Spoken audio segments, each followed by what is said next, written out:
Well, yes and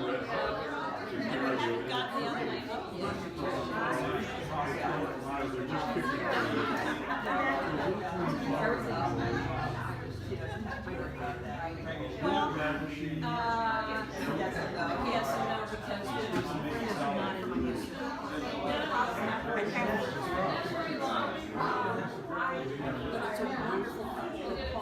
The same design elements across pieces. I have a strong Maori influence on a lot of my carving and a lot of my designs because I really resonate with that culture. I started in 2004 just as a hobbyist. In 2011 I did a 6-month residency at the Houston Center for Contemporary Craft, and that really got me started as a professional artist. I had been a licensed psychologist in Houston and wanted to move into the field of art and needed to really figure out what did it take to be an artist and how was this particular kind of business run. So I tried to educate myself in that way.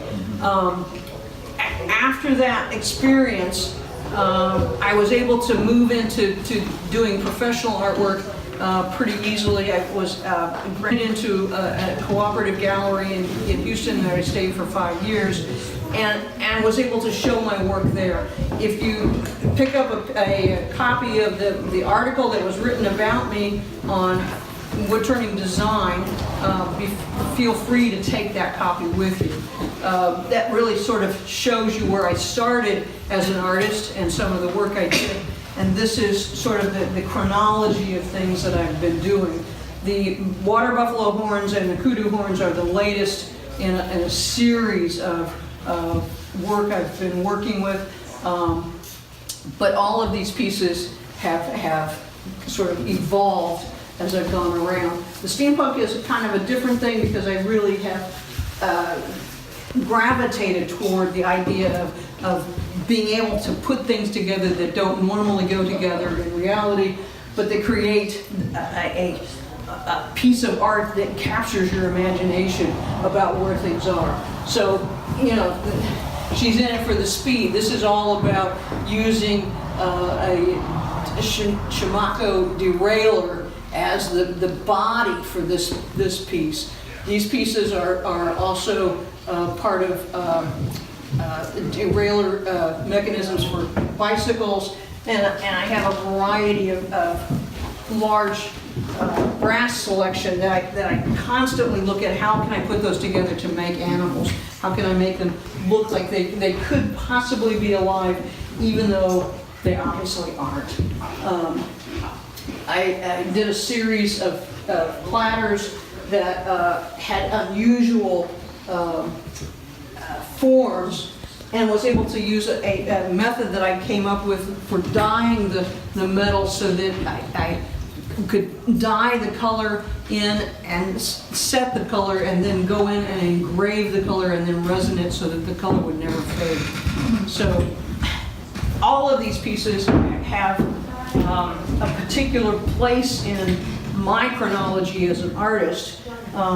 The pieces that I'm sort of most proud about this is called Lost Language, and that's called My Mother's Cloak. These pieces are real special to me because these were, that piece is in that article about me, and this piece was featured in several magazines. So that's sort of, you know, the pinnacle of, you know, somebody else recognizes your work and says, this is really good, and it's like, oh, it's really amazing to have that experience.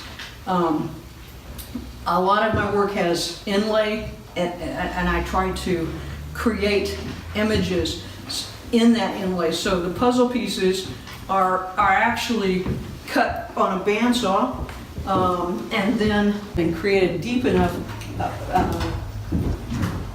fissure so that I can inlay that with special minerals and then go back and sand that off so that these pieces are very unique. Each piece has a different pattern on it, so you can see that this is all inlay with brass, and then it's sanded back so it's smooth, but it's all brass. So those are the kinds of things. I'm always experimenting with what can I do that's different than what I see other people do. And it's not so much that it's different, but that I want it to be something that captures a person's imagination, and they want to know, how did you do that? What does that mean? Where did you come up with the idea? So in my show, you'll see little cards all around that talk about what it is that I've created and why I've gone in that direction and how that's connected with other things that I've made. So please enjoy yourself and look around, read the little captions, because those stories I think are really important in terms of letting you in on my process of how I've come about as an artist. So I really appreciate you coming, and if anybody has any questions, yeah. Are you the lady that was working with the kettle drum? Yes. All right, okay. Yeah. And it's not here? No, it's not here, it's at home. Oh, okay. Yeah. There are certain pieces, I was a long time ago told by a mentor that once it's gone, it's gone. And so, you know, if there are pieces that you see as a marker in your career, that you really ought to hold on to them. So it's just like, okay, takes up a lot of room, the kettle drum. Nice marker. Yeah, yeah. But it is a big marker in my